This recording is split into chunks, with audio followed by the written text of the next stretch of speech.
하나님께서 오늘 제게 주신 말씀 디도서 3장 5절 7절 말씀인데요. 함께 찾아서 읽어보겠습니다.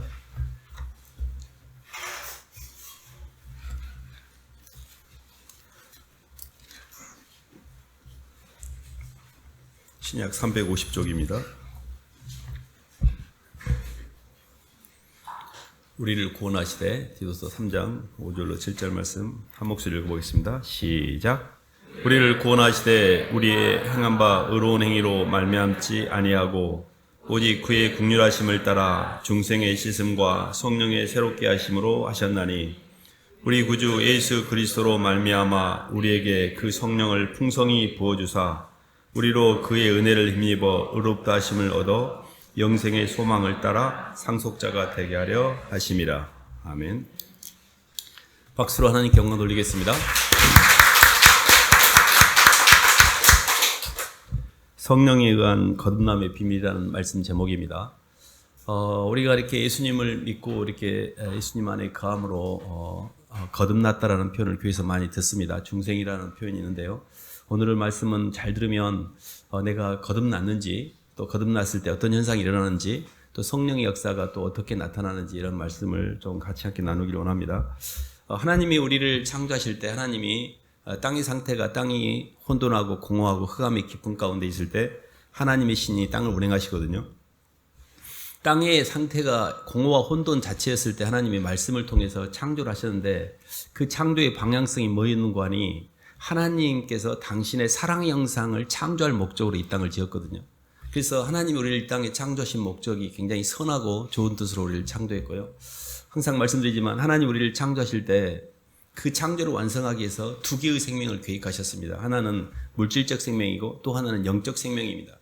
오늘 본문에서 중생이라고 말하는 것은 물질적 생명은 받았으나 영적 생명을 받지 못한 사람이 차후에 영적인 생명을 다시 받아서 영적으로 거듭난 것을 중생이라고 표현합니다. 중생이라는 의미는 born again인데 다시 태어났다는 말인데 받지 못했던 영적인 생명을 드디어 받았다는 뜻이기도 합니다.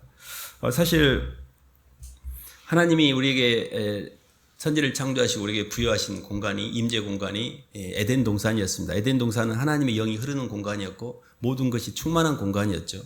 그 공간 속에서 사람이 만약에 생명과를 선택했다면 두 번째 생명을 취했다면 창조가 완성이 됐겠죠. 하나님은 우리를 거푸집을 만든 다음에 그 속에 하나님의 영이 들어오셔서 하나님의 성령으로 말미암아 우리 창조를 완성하시려고 했거든요. 근데 이게 이제 저희가 잘 알다시피 선악과를 통해서 하나님의 임재 공간을 떠나게 됩니다. 모든 인생의 고통의 뿌리는 하나님의 임재를 떠남으로 하나님의 영이 내게 느껴지지 않는 겁니다. 이 지점이 우리가 갖고 있는 고통이거든요. 여기서 우리가 아무리 발버둥을 치면서 땅에서 집을 크게 지어보고 차를 크게 만들어보고 이치를 이동하고 아무리 움직여도 그런 환경적인 속에서의 선택을 통해서는 우리 속에 성령이 들어오지 않습니다. 그래서 인간이 아무리 땅에서 노력을 해도 그 노력이 나의 나됨이라고 하는 자기화를 이루지는 못해요. 그 이유인즉슨 하나님 이걸 성령을 통해서 하나님의 영을 통해서만이 채울 때 온전케 해놓으셨기 때문에 성령이 채워지지 않는 방법으로 내가 바깥에서 아무리 움직여도 그 운동력이 내 인생을 완성하지 못합니다. 여기에서 인간이 갖고 있는 고난과 고통과 그 힘듦이 있는 거죠. 거듭남의 비밀에 대해서 우리가 잘 알 수 있는 게 요한복음 3장이 있는데요. 한번 잠깐 찾아보겠습니다. 요한복음 3장.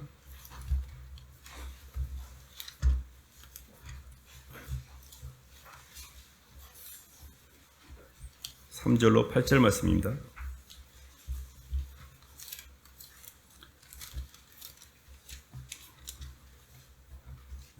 예수께서 대답하여 이르시되 3절부터 8절까지 한번 읽어보겠습니다. 시작. 예수께서 대답하여 이르시되 진실로 진실로 내게 이르노니 사람이 거듭나지 아니하면 하나님 나라를 볼 수 없느니라. 니고데모가 이르되 사람이 늙으면 어떻게 날 수 있사옵나이까? 두 번째 모태에 들어갔다가 날 수 있사옵나이까? 예수께서 대답하시되 진실로 진실로 내게 이르노니 사람이 물과 성령으로 나지 아니하면 하나님 나라에 들어갈 수 없느니라. 육으로 난 것은 육이요 영으로 난 것은 영이니 내가 내게 거듭나야 하겠다는 말을 놀랍게 여기지 말라.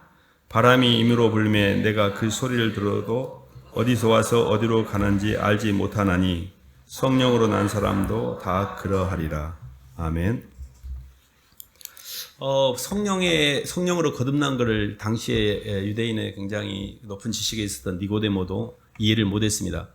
교회를 다니면서 이렇게 예수님을 믿고 다니는데 나는 진짜 거듭났나? 저는 그런 질문이 참 많았던 것 같아요. 나는 거듭난 그리스도인이 맞나?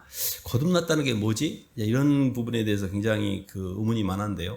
세상에 있는 사람들, 예수를 안 믿는 바깥에 있는 사람들은 영적인 활동을 안 하는 걸까요? 그들도 영적인 활동을 하고 있습니다. 근데 어떻게 하고 있냐면 세상의 영으로만 살고 있어요. 세상의 영과 사람의 영으로만. 근데 교회 안에서는 세상의 영과 사람의 영 외에 하나님의 영이 공급되는 공간이 교회입니다. 근데 이게 하나님의 영이라는 게 우리가 실제 보이지 않잖아요. 보이지 않다 보니까 그런 게 어디가 있어? 예수님의 영, 하나님의 영이 우리 속에 들어와야 우리가 성령의 체험도 하게 되고 하나님의 은혜를 느끼게 되고 회개가 일어나기도 하고 뭔가 이렇게 세상에서 겪어보지 못한 영적 체험들을 하게 되는데 나는 교회를 다닌 뒤로 한 번도 그런 경험이 없는데 이럴 수 있습니다. 저는 그런 시간들을 많이 이렇게 보냈던 기억이 납니다. 근데 성령의 역사라는 게 뭔지를 정확하게 모르기 때문에 실제 내 삶에 성령의 역사가 있었음에도 불구하고 모르기도 하고 또 그 성령의 역사가 어떤 메커니즘에 의해서 나타난지를 모르기 때문에 그거를 계속 성령 충만으로 연결시키지 못하고 간헐적으로 이렇게 한 번씩 찬양을 부르고 말씀을 듣다 보면 은혜가 되기도 하고 말씀을 듣고 나면 좀 편안하기도 하고 뭔가 이런 체험들은 하는데 그게 이렇게 뭔가 연속적으로 연결은 되지 않고 이렇게 부분적으로 경험하는 경우가 있다는 이야기죠. 이게 다 영적인 체험입니다. 없는 게 아니에요. 세상 사람들도 세상의 영을 받아서 움직이듯이 교회 안에서 성령이 어떤 통로를 통해서 역사하는지를 이해하면 이 부분을 좀 이해할 수 있는데요. 첫 번째 성령이 들어오면 어떤 현상이 일어나는지를 조금 들어보시면 그에 대해서 조금 내가 그걸 느끼고 있는지 성령의 역사를 받고 있는지를 알 수가 있는데 첫 번째 성령은 지혜의 영입니다. 지혜의 영. 요한복음 에베소 1장 10절에 하나님께 지혜와 계시의 영을 우리 마음 가운데 보내주사 하나님의 아버지의 영광을 이렇게 알도록 했는데 지혜와 계시의 영이라는 표현이 있습니다. 성령이 우리에게 들어오면 지금까지 전혀 이해되지 않았던 게 알게 돼요. 사실 유대의 예수님의 제자들이 예수님과 이렇게 동행했지만 예수님이 십자가에서 죽으시고 계속해서 이렇게 가고 있는 그 길에 대한 이해가 없었어요. 그러니까 베드로마저도 주님 그리하지 마시옵소서, 죽지 마시옵소서, 왜 십자가에 죽습니까? 라고 예수님을 십자가에 못 죽게 막고 있었잖아요. 근데 예수님이 십자가에 죽으시고 부활하시고 승천하셔서 오순절 때 성령이 강림합니다. 모든 육체에 내가 하나님의 영을 부어주리니 해서 성령이 이때 모든 인간 가운데 부어지게 돼요. 성경에 보면 주님이 살아계실 때 내가 아버지께로 가야 보혜사가 올 수가 있고 보혜사가 오는 게 너희들한테 더 유익하다 이런 표현을 씁니다. 아니 예수님이 계시는데 예수님보다 보혜사가 더 유익하단 말이 일견 이해가 안 될 수 있습니다. 근데 구원의 점진성이라는 구속사의 경륜을 좀 이해하면 이해가 됩니다. 성부 하나님의 사랑의 출발점이고 그 성부 하나님의 사랑을 우리에게 온전히 전달해 주신 분 예수님이에요. 근데 그 예수님의 사역도 제자들이 3년 동안 동행했지만 불완전했어요. 예수님의 제자들이 그렇게 실수도 많이 하고 누가 더 크냐라고 막 도토리 키재기하고 막 이랬잖아요. 근데 성령이 그 제자들의 마음가운데 부어진 다음에 완전히 바뀝니다. 그러니까 성령은 하나님의 영이기도 하고 예수님의 영이기도 해요. 그러니까 하나님의 영이 우리 속에 들어오면 내 안에 능력이 나타나기 시작해요. 근데 예수님을 내가 이렇게 만나서 3년 동안 동행을 했어도 아직 안으로 들어오지는 못했어요. 안으로 못 들어오고 바깥에서 만난 겁니다. 그걸 우리가 쓰여진 말씀이라고 그래요. 말씀에는 쓰여진 말씀이 있고 임하는 말씀이 있습니다. 말씀이 육신인데 우리 가운데 거하는 건 임하는 말씀인데 쓰여진 말씀 노고스를 많이 알아. 지식적으로 많이 알아요. 근데 안에서 주님과의 만남이란 인격적 만남이 없으면 이건 아직 임하는 말씀이 안 된 거예요. 그러니까 임하는 말씀은 예수 그리스도가 내 안에 깊이 들어와서 그분과의 인격적인 만남을 통해 그분이 나를 통치하게 될 때 우리가 이걸 성령 충만이다 이렇게 표현하는 거거든요. 근데 이게 성경에도 이렇게 표현이 되어 있습니다. 하나님이 자기를 사랑한 자를 위해 예비하신 모든 것은 눈으로 보지 못하고 귀로 듣지 못하고 사람의 마음으로도 생각할 수 없다 했고 오직 이것을 성령으로만 보이셨으니 성령은 모든 것 하나님의 깊은 것이라 통달한다 했는데 성령을 받은 뒤로 왜 예수님이 십자가에 죽었는지 왜 하늘과 땅을 창조했는지 지금 우리의 인생이 어디로 가는지가 다 풀리는 거예요. 그때부터. 지혜의 영이기 때문에 그래요. 그래서 우리도 사람도 봐보세요. 어떤 사람하고 이야기하면 와, 나 진짜 깝깝해 죽겠다 이런 말을 하잖아요. 깝깝해갖고 말이 안 통하니까. 이게 사람도요. 영이 안 맞거나 말이 안 통하면요. 깝깝하거든요. 성령은 하나님의 영의 세계는 하나님의 영이 있을 때만 이해가 돼요. 저도 이렇게 말씀 공부하거나 사람들 만날 때 성령의 역사가 없이 이렇게 만나잖아요. 막 속에서 막 죽어보려고 그래요. 제가 힘들어가지고. 사람 만난 것 같이 힘든 게 없어요. 영이 안 통하니까. 영이 안 통하면 힘들거든요. 그러니까 하나님의 영은, 하나님의 세계는 하나님의 영으로만 알 수 있게 해놓으셨어요. 그래서 우리에게 성령이 우리에게 임하게 되면 지혜로워집니다. 지혜로워진다는 게 어떤 거냐면, 가령 어떤 삶에 있어서 내게 힘듦이 일어났어요. 그러니까 옛날 같으면 왜 이렇게 나한테 인생에 힘든 것밖에 없다냐, 왜 저렇게 막 이렇게, 그거를 예수의 영이 없었을 때 해석, 그걸 육신적 해석이라고 그래요. 그렇게밖에 해석을 못해요. 근데 성령이 들어오시잖아요. 와, 하나님 일하고 계시네. 사람들 붙여가지고 영적인 해석을 하게 돼요. 그게 지혜의 영이기 때문에 그래요. 우리에게 일어나는 모든 사건에 대해서 그 의미와 하나님의 이거를 주신 환경에 대한 의미를 깨닫게 돼요. 예수님의 십자가의 죽음은 육신적 해석이라고 보면 하나님 불경죄로 그냥 유대인의 한 청년이 십자가에 못 박혀 죽은 사건이에요. 영적인 이해는 우리를 구원하기 위해서 하나님께서 우리를 위해서 대신 십자가에 죽으신 구속사의 완성을 위한 마지막 단계였어요. 영적인 해석은 완전 다릅니다. 근데 지혜의 영이 들어오면 내 인생에 일어나는 모든 사건이 왜 이게 일어나는지에 대해서 하나님 알려주세요. 그래서 그게 부족할 때 너희가 지혜가 부족하든 후회 주시고 꾸짖지 아니하시는 하나님께 아뢰라 그랬잖아요. 그러면 성령으로 말미암아 내가 지혜롭게 돼요. 그래서 지금까지 내가 잘못 해석하고 있었구나. 이게 하나님의 섭리 가운데 일하고 계시는데 성령의 역사를 통해, 그래서 내가 지금까지 맨날 육신적으로 환경 탓을 하고 사람 탓을 하고 모든 원인이 환경과 사람이라고 했던 내가 하나님께서 뭔가 이거를 통해서 나를 일하시나라고 조금씩 그렇게 생각한 사람은 성령이 조금씩 들어오고 있다는 뜻이에요. 그렇게라도 감을 잡는 사람은 지혜의 영이 있지, 하나님의 영이 있다는 뜻이기도 합니다. 그렇게 해서 저희들이 조금씩 하나님의 영의 감을 잡아가는 건데요. 한 말씀 더 한번 보겠습니다. 사도행전 2장 한번 봐볼까요?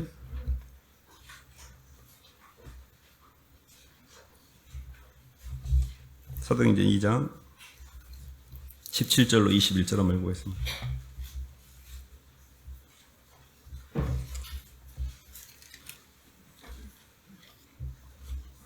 하나님이 말씀하시기를, 17절 21절입니다. 시작. 하나님이 말씀하시기를 말세에 내 영을 모든 육체에 부어주리니 너희의 자녀들은 예언할 것이요 너희의 젊은이들은 환상을 보고 너희의 늙은이들은 꿈을 꾸리라. 그때 내가 내 영을 내 남종과 여종에게 부어주리니 그들이 예언할 것이요 또 내가 위로 하늘에서는 기사를 아래로 땅에서는 징조를 베풀리니 곧 피와 불과 연기로다. 주의 크고 영화로운 날이 이르기 전에 해가 변하여 어두워지고 달이 변하여 피가 되리라. 누구든지 주의 이름을 부르는 자는 구원을 받으리라 하니라. 아멘. 두 번째, 하나님의 영 성령이 우리에게 부어졌을 때 나타나는 그 현상이 하나 있는데요. 첫 번째가 인식하는 자기 인식이 변한다 그러면, 두 번째가 교통의 영이거든요. 성령은 만남의 영이거든요. 그래서 영적인 존재만 만날 수가 있습니다. 그래서 동물들은 만남이 없어요. 근데 사람이나 영적인 천사나 이런 영적인 존재들은 만남이 있거든요. 근데 교통의 영이라고 하는 말이 의미가 뭔고 하니, 성령이 우리에게 임하면 만남을 통해서 안의 세계가 열리게 해놓으셨어요. 안의 세계. 그래서 우리가 지금까지 예수님을 믿었어도 계속 예수님을 내 바깥에서 만날 수 있어요. 사람 만날 때 머리로 만나는 사람이 있고 마음으로 만나는 사람이 있어요. 사람을 머리로 만난 거를 바깥에서 만났다고 그래요. 아니, 가게에서 슈퍼마켓 하는 사람이 사람 만날 때마다 막 가슴으로 만나려면 너무너무 힘들잖아요. 깎아줘야 되나 막 고민하고 막.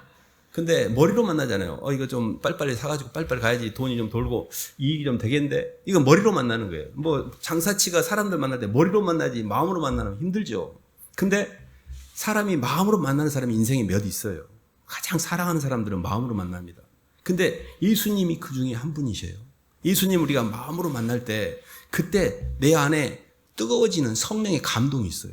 누군가를 진심으로 내 마음에 받아들이면 그때 감동이 있어요. 그래서 성령은 성경에 보면 하나님의 영으로도 표현되어 있고 예수님의 영으로도 표현되어 있습니다. 너희 속에 예수의 영이 없으면 너희는 버리운 자라 그랬고, 하나님의 영이라는 표현도 있어요. 그러니까 하나님의 영이든 예수님의 영이든 교통의 영입니다. 이렇게 생각하면 돼요. 성부는 의식이고 성자는 바깥으로 표현되는 객체거든요. 그러면 저희를, 사람도 하나님 형상이기 때문에 사람을 보면 돼요. 사람이 머리로 요즘 시험 기간인데 공부해야 되는데 이렇게 생각하는 것은 의식이에요. 근데 내 몸뚱이는 영화관에 가서 영화 보고 있어. 그럼 뭐예요? 이거는 예수님의 나타난 형체는 바깥으로 표현된 건 내 몸이에요. 내 마음속에는 요즘 나 뭐 하고 있다냐? 이런 생각이 들잖아요. 그러면 뭐 하고 있다냐는 이 생각은 머릿속에서 공부해야 되는 것도 알고 몸이 영화관에 있는 것도 다 알고 있잖아요. 교통하는 영이기 때문에 그래요. 성부와 성자의 교통하는 영이기 때문에. 그래서 우리 속에 하나님의 영이 계속 들어오면 그게 구원의 점진성이라는 게 뭐냐면요. 하나님의 영이 바깥에 있을 땐 영인데 그게 우리에게 바깥에서 우리에게 전달될 때는 사람으로 오셔야 돼요. 사람 속에 사람만 들어오니까. 그래서 예수님으로 오신 거예요. 그 예수님이 우리 속에 사랑으로 들어오면 다시 영이 되는 거예요. 그게 성령이에요. 예수님의 영이니까. 근데 이것이 완전히 우리에게 전달되기 때문에 태양이 떠 있는 건 태양이잖아요. 근데 우리에게 볼 수 있는 우리의 가시거리, 우리의 눈으로 들어온 것은 선샤인이잖아요. 빛이잖아요. 근데 진짜는 뭐냐면 내 속에 전달돼서 느끼는 따뜻하다. 이 웜이잖아요. 웜. 이게 성령의 능력이에요. 그러니까 우리가 아무리 태양빛을 보더라도 느끼지 못한 사람은 그냥 그걸 about Jesus라는 인포메이션만 있지 아직 못 느끼고 있는 거예요. 성령은 느끼는 영이에요. 임재의 영이거든요. 그래서 성령 체험이라는 게 뭐냐면 예수님을 믿고 변화된 걸 느끼는 거죠. 지혜의 영이라는 게 보이는 물질 세계를 해석하는 게 달라요. 그리고 내 안에 뭔가 영적인 존재로 인하여 내 안에 뜨거움이 있고 엠마오로 가는 두 제자가 하나님께서 성령으로 말씀을 풀어줄 때 우리 마음이 뜨겁지 아니하더냐 해서 말씀을 깨달아가거나 성령의 감화를 통해 뭔가 이렇게 내 안에 뭔가가 달라요. 근데 이 만남의 영의 특징이 뭐냐면요. 회개가 일어나기 시작해요. 우리가 누구를 만나잖아요. 엄마한테 애기가 막 달라들고 막 엄마 때문에 힘들다고 막 이러다가 지가 잘못한 걸 알고 엄마를 마음으로 받고 엄마가 날 사랑한 줄 알잖아요. 그럼 애기가 나타나는 현상이 뭐냐면 울면서 엄마 미안해요. 죄송해요. 이래요. 대부분 누군가의 영이 임재가 되면 사람은 회개를 하게 돼요. 사랑은 영의 임재이고 사랑을 받을 때만 회개가 돼요. 우리가 회개를 못하는 이유는 뭐냐면 사랑을 못 느끼기 때문에 그래요. 그래서 성령은 교통의 영이고 성령이 우리 안에 들어오면 필연적으로 나타나는 현상이 눈물이 나요. 회개가 되고 그리고 내 인식, 내 자기 인식에 내가 어떤 존재인지를 깨닫게 돼요. 그게 뭐냐면 저도 그런 체험이 있었는데 저 막 살면서 뭐 나쁜 짓도 안 하고 비교적 범생이로 살았고 괜찮게 산 것 같아요. 저는 제가 죄인이라는 말에 그렇게 막 동의가 안 됐거든요. 예수님을 믿고 나서 얼마나 내가 더럽고 얼마나 추악한지 내 자기 인식의 그 본 모습이 햇빛이 비치면 먼지가 보이잖아요. 그 햇빛 없을 때는 어쨌다고 다 깨끗하고만 이러잖아요. 햇빛 비치고 나면 먼지가 이렇게 많대 이러잖아요. 그게 뭐냐면 성령이 내게 임하니까 내 모든 내 영적인 실상이 보여지는 거예요. 그래서 눈물로 회개가 일어나고 하나님 앞에 죄송하고 하나님 앞에 용서를 받아들이고 그렇게 미워했던 사람들이 이해가 돼 이제 용서가 돼 그들이. 그래서 성령이라는 교통의 영, 만남의 영이 오면 사람의 아는 세계가 변하게 돼 있고 그 사람이 대하는 주변이 다 변하게 돼 있어요. 이게 그런 증상을 느낀 그런 경우는 내가 성령을 받아들이고 있구나. 내가 눈물이 나고 회개가 되고 너무 내 자신이 초라하고 내가 너무 아니다는 느낌이 온다면 그는 접근하고 있는 거예요. 근데 아직도 나는 어쨌다고 내가 이렇게 막 힘주고 있는 사람은 아직 아는 세계가 좀 덜 열린 거예요. 덜 열린 거. 그러니까 주님은 들어왔더라도 머리만 들어와 있지 마음까지는 안 내려올 수 있습니다. 그래서 성령이 우리에게 임할 때 성령이요 예수님을 마음 가운데 주님으로 고백하면 그 예수님의 인격, 예수님과 내가 인격적으로 만나면 예수님을 내 인격 속에 내 삶 속에 그대로 받아들이면 예수의 영이 내게 들어와서 내 인격과 주님의 인격과 내 인격이 만나서 그 주님의 인격에 내 자아가 굴복하는 과정에서 성령이 나를 통치하게 돼요. 그래서 성령은 처음에 들어오는 걸 내주라 그러고 성령이 조금 체험되는 걸 임재라 그러고 성령에 굴복하는 걸 성령의 통치를 받는다고 그래요. 그랬을 때 성령이 나를 완전히 지배할 때 그걸 성령 충만이라고 그래요. 성령의 내재, 임재, 통치, 충만을 통해 하나님의 영이 내게 들어와서 내 지정의가 그 성령에 굴복하는 과정에서 내 생각과 감정 거지가 편안하게 돼 있어요. 근데 이게 아직 안 죽어서 숨이 예수님의 영이 내게 들어오긴 했어. 근데 내가 빳빳해. 생각도 그냥 지 생각이고. 니고데모가 유대인들이 갖고 있던 구원관은 이런 거였습니다. 토라를 열심히 공부하고 율법을 열심히 지키면 그게 천국에 가는 비결인 줄 알았어요. 유대인들의 구원관은 그랬습니다. 근데 정작 만남이 없었어요. 예수님은 십자가에 못 박았습니다. 모든 그 초대교회 때부터 지금까지 진행되는 이단들의 특징이 유대적 율법주의라고 그러거든요. 유대적 율법주의라는 만남이 없이 자기 행위를 통해서 뭔가 하늘나라를 가려고 하는 게 다 유대주 율법주의예요. 그리고 헬라적 영지주의. 계속 공부를 해요. 막 지식적 유의를 취하고 막 깨닫고 막 뭐를 많이 알아. 근데 둘 다 공통점이 뭐냐면 만남이 없어요. 예수님의 만남. 예수님과 인격적인 만남이 없어요. 예수님과 인격적 만남이 없는 것은 종교지 신앙이 아니에요. 우리는 예수 그리스도의 사랑을 받아들인 사람들이고 예수님의 부르심에 응답한 사람들이기 때문에 분명히 성령이 들어오게 돼 있어요. 예수님을 마음 가운데 영접하면서 기도할 때 그때 성령이 들어오게 돼 있고 조금 더 나중에서 그걸 경험한 사람도 있어요. 말씀 세례, 물과 성령으로 거듭나지 아니하면 너희가 하늘나라를 볼 수 없다는데 물 세례, 말씀 세례가 있고 성령 세례가 있어요. 말씀 세례는 이 복음이 무엇이고 하나님 나라가 어떻게 움직이는지에 대한 이해를 다 하는 거예요. 근데 성령 세례는 아직 못 받을 수 있어요. 성령 세례는 하나님의 말씀이 머리로는 들어왔는데 마음으로는 안 받아요. 아직 안 믿는다는 뜻이에요. 그래 이해는 됐어 뭔 말인지. 근데 나는 아직 내가 그렇게까지 하고 싶지는 않은데 라고 마음으로 안 받아들이면 성령은 못 들어오는 거예요. 그러니까 성령이 내 안에 온전히 들어오시려고 하면 내가 그걸 진짜로 믿어야 돼요. 그걸 그대로 믿고 예수님을 내 인격 가운데 받아들여야만 그 만남이 있어야만 그때부터 내 영혼이 숨을 쉬기 시작하고 편안해지거든요. 그래서 이게 만남의 영, 교통의 영이고요. 세 번째 한 말씀만 봐보겠습니다. 로마서 8장 한번 봐보겠습니다.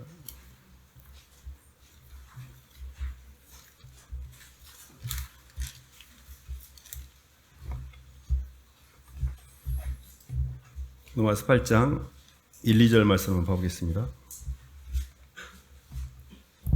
그러므로 이제 그리스도 예수 안에 시작. 그러므로 이제 그리스도 예수 안에 있는 자에게는 결코 정죄함이 없나니 이는 그리스도 예수 안에 있는 생명의 성령의 법이 죄와 사망의 법에서 너를 해방하였음이라. 아멘. 성령은 자유의 영입니다. 자유의 영. 성령은 우리를 모든 죄책감에서 해방시키는 자유의 영, 제사함의 자유를 주시거든요. 사실 이렇게 우리가 지금까지 이렇게 삶 속에서 많은 그 선택을 합니다. 그런데 그 모든 움직임도 우리 선택이거든요. 근데 그걸 우리가 죄와 사망의 법이라고 하고 성령의 인도를 따라 선택하는 것을 생명의 성령의 법이라고 그래요. 그러니까 우리가 그리스도 예수 안에 있는 자에게 결코 정죄함이 없나니 생명의 성령의 법이 죄와 사망의 법을 해방했다 그랬잖아요. 사실 우리가 이렇게 살면서 이렇게 선택을 많이 합니다. 이런저런 선택을 하는데 그 선택이 아무리 움직여도 자기화가 안 돼요. 그것은 죄와 사망의 법이라는 그 움직임 가운데 있을 때는 그게 자기 것이 안 되거든요. 먼저 대속의 은혜를 조금 정리를 해서 말씀드려보면 이게 자유라는 개념을 좀 알 수가 있는데 주는 영이시니 주의 영이 계신 곳에는 자유함이 있다 그랬는데 어떻게 해서 죄사함의 자유를 누리는지 좀 말씀을 드려보면 구약에서 사람들이 죄를 지으면 짐승을 잡았어요. 양이라든지 좀 가난한 사람은 비둘기도 잡고 막 이렇게 짐승이나 이런 것들을 잡아서 내 죄를 그 짐승에게 전가시킨 다음에 걔를 처리했어요. 그러니까 죄를 다 전가시켜요, 애한테. 그래서 우리가 그 양을 죽임으로 내 죄가 같이 죽는 거죠. 이런 개념이었는데 원래 대속의 개념은 자발적인 게 돼야 됩니다. 자발성이 훼손이 되면 대속이 아니거든요. 사랑의 표현 방식이 순종과 대속이고 사랑은 자발성이 훼손되면 안 되기 때문에 누군가가 대속을 할 때는 내가 그 사람을 이제 대신 죽을게요. 이렇게 해야만 그 사람의 죄가 처리가 됩니다. 짐승이 자발적으로 죽었을까요? 아이고, 주인님, 내가 오랫동안 밥 먹여줬는데 제가 이거 은혜는 갚아야죠. 개가 와갖고 주인을 이제 대신 죽을 수 있을까요? 자발성이 없습니다. 그 자발성이 없는 그 짐승을 갖다 잡아도 모든 율법을 쫓아 거의 모든 물건이 피로써 정결케 되나니 피 흘림이 없은 즉 제사함이 없기 때문에 피 흘림을 통해 제사함이 있습니다. 근데요, 예수님의 십자가의 죽음을 잘 생각해 보세요. 자발적으로 죽으셨잖아요.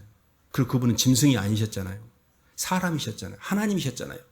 그분은 영원 전부터 영원 후까지 있기 때문에 그분의 한 분의 죽음의 의미는, 대속의 죽음의 의미는 내 과거에 지은 죄와 현재 짓고 있는 죄와 모든 미래에 지을 죄까지 완벽하게 도말하고도 남습니다.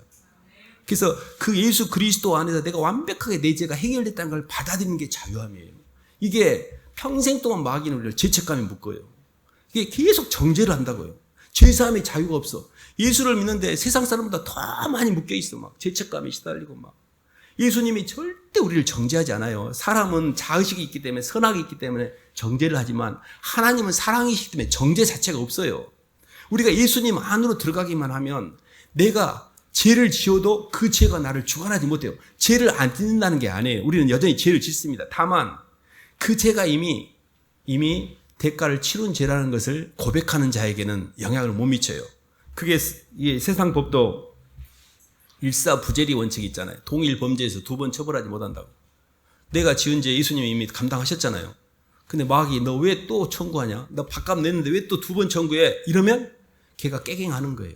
그걸 믿는 게 믿음이에요. 그때 내가 자유로워지는 거예요. 아, 내가 죄인인 거 맞아. 난 원래 디폴트 값이 죄인이야. 근데 예수님이 십자가에서 그 죄를 해결해 주셨잖아. 그래서 난 그 상황을 받아들임으로 주님 때문에 자유함을 누리는 거예요. 그래서 내가 내 죄된 걸 주님이 고백하고 주님 저의 죄를 용서해 주신 거 감사해요라고 고백하는 자에게 자유함이 오게 돼 있어요. 근데 이것 자체가 교통을 하고 그걸 느끼는 사람은 예수님을 믿는 사람이에요. 근데 저는요 이 말을 알아들었거든요. 근데 아무리 기도를 해도 죄책감이 안 사라지는 거예요. 나는 왜 안 사라지지? 다른 사람은 편안한 것 같은데 저는 조금만 제가 뭘 잘못해도 막 죄책감에 시달리고 남들은 더 나쁜 짓 하고도 편안하게 산 것 같은데 나는 왜 이렇게 힘들지? 그걸 안 믿었어요. 제사함의 자유를 못 누리는 거예요. 왜 그러냐면 이게 뭔가 잘못했으면 벌을 받는 게 정당한 것 같고 지금도 나 죄 짓고 있으니까 그 벌 받는 게 그게 훨씬 의로운 것 같아요. 굉장히 의로운 것 같죠. 이게 예수님의 십자가의 대속의 사건을 완전 무효화시킨 불신이에요. 이게 지가 예수님보다 더 똑똑하고 의로운 거예요.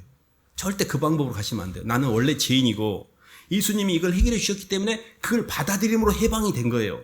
나는 용서받은 죄인이에요. 죄를 안 짓는 게 아니에요. 용서를 받았다는 걸 받아들이셔야 돼요.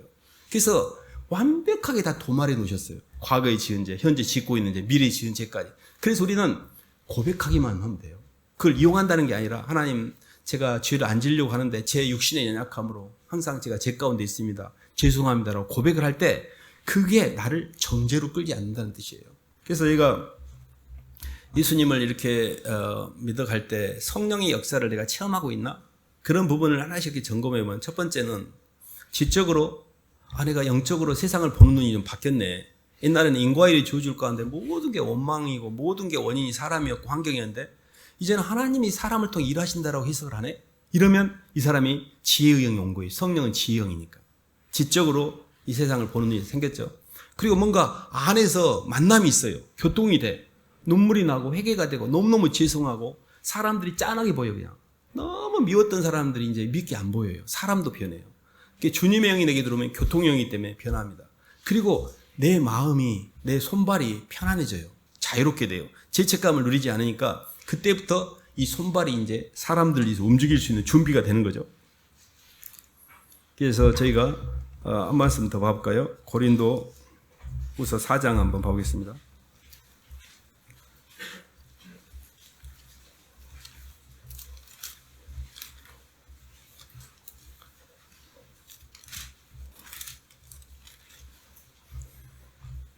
사 장 10절부터 12절까지 한번 읽어보겠습니다.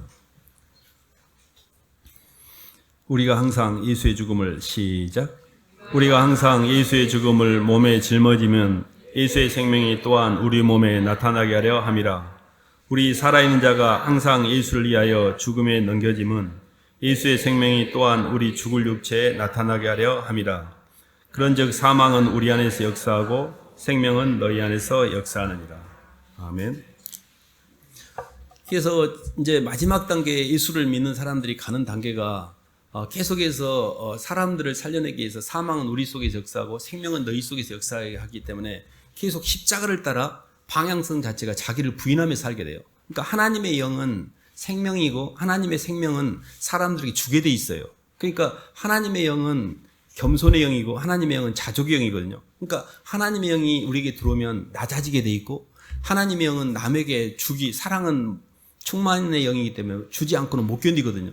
그래서 계속해서 이렇게 하나님의 영이 우리에게 들어온 이후에 우리의 삶의 변화는 사람들을 향해서 내가 나를 부인하게 돼 있어요. 그러니까 이제 영적으로 보면 오늘 하나님께서 이렇게 우리를 구원하시되 우리의 행한 바 우리의 의로운 행위로 말미암지 않고 중생의 씻음과 성령의 새롭게 하심을 하셨다고 했잖아요. 그럼 중생의 씻음이라는 게 예수 그리스도를 영접함으로 말미암아 예수 그리스도의 성령이 내 안에 들어옴으로 말미암아 내 안에 영의 세계가 변화를 갖는 게 이게 중생이에요. 그리고 성령의 새롭게 하심으로 모든 인식의 틀이 바뀌기 시작하게 생각과 감정과 의지가.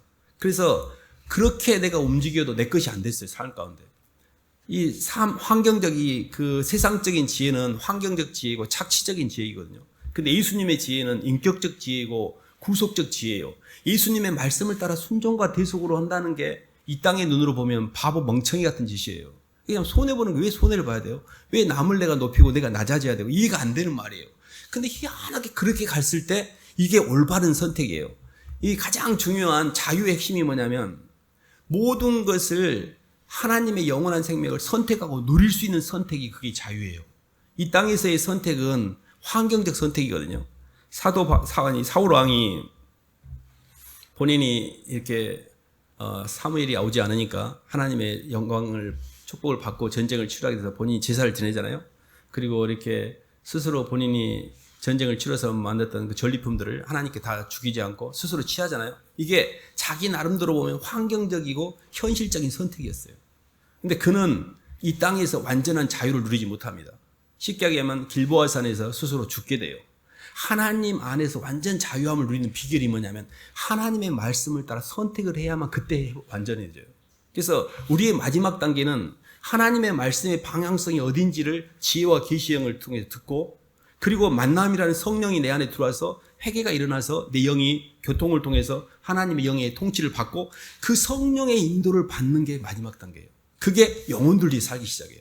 그래서 그리스도 예수의 주되신 것과 우리가 우리를 전파하는 게 아니라 그리스도 예수의 주되신 것과 내가 너희를 위하여 너희의 종된 것을 전파함이라고 고린도서 4장 5절에 나오잖아요. 예수님의 주되신 것에 대한 로드십과 내가 너희 때문에 이제 매일 죽는 연습인 이 종의 도를 가르치는 게 그게 예수를 믿는 사람들이 가는 길이에요. 근데 이게 하늘과 땅을 다 연결시켜요. 그리고 내 모든 인생의 문제가 그때 다 풀리기 시작해요. 그러니까 영적으로 보면 성령은 예수 그리스도를 만나서 주님과 하나되로 하는 영이고 이제는 성도들에게 사람들에게 복음을 전해서 그들과 하나 되게 하여서 하늘과 땅을 연결하여 통일시키는 영, 교통하는 영이 성령이에요.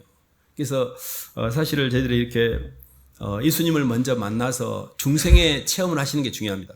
예수님을 만나서 예수님을 내 인격적으로 내 마음과 내 받아들임으로 그분의 사랑과 은혜가 내게 느껴지고 회개가 일어나게 되고 세상을 보는 눈이 바뀌고 그래서 조금씩 내가 주님을 닮아가는 과정에서 남은 생에는 이제 제가 주님들이 살겠습니다라고 움직이는 과정에서 창조가 완성이 됩니다.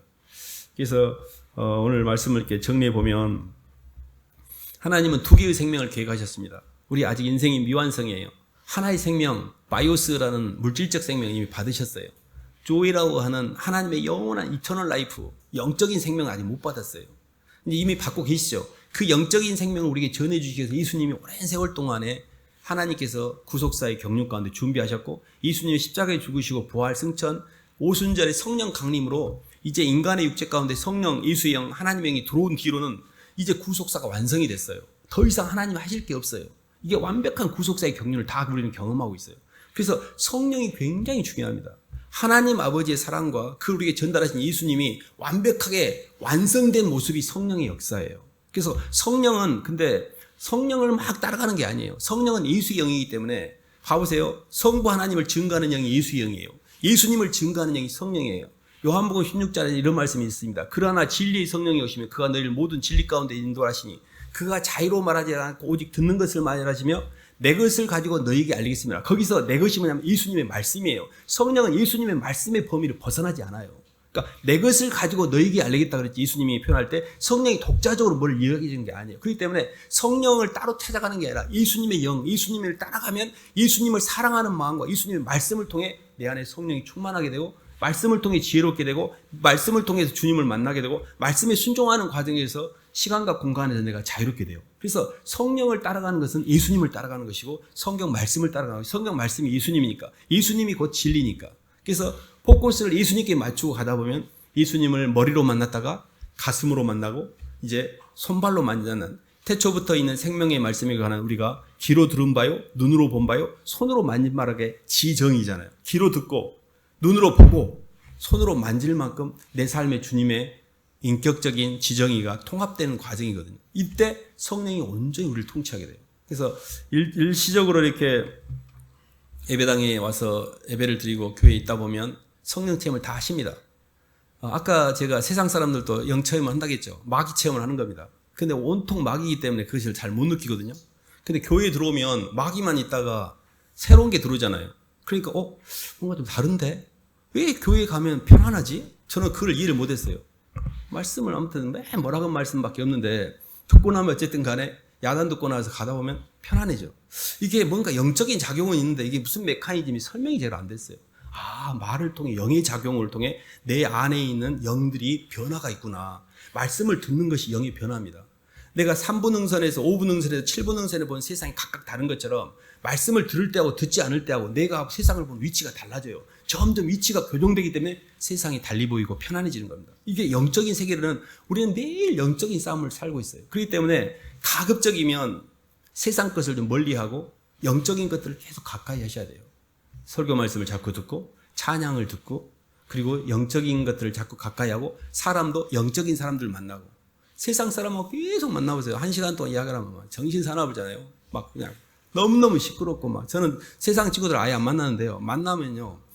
너무너무 힘들어요. 그냥 만나는 게 힘듭니다. 그러니까 이게 안 맞으니까. 근데 그리스도 예수 안에서 형제 자매들하고 교제하면 말을 할수록 그렇게 성경 공부를 하고 영적인 이야기를 나눌수록 훨씬 더 편안해지고 깊어지거든요. 그래서 만나는 사람들도 조금씩 이렇게 변화를 가지면서 아, 내가 몸 관리는 이렇게 관심을 가지면서 내 영적 관리를 전혀 안 하고 있구나.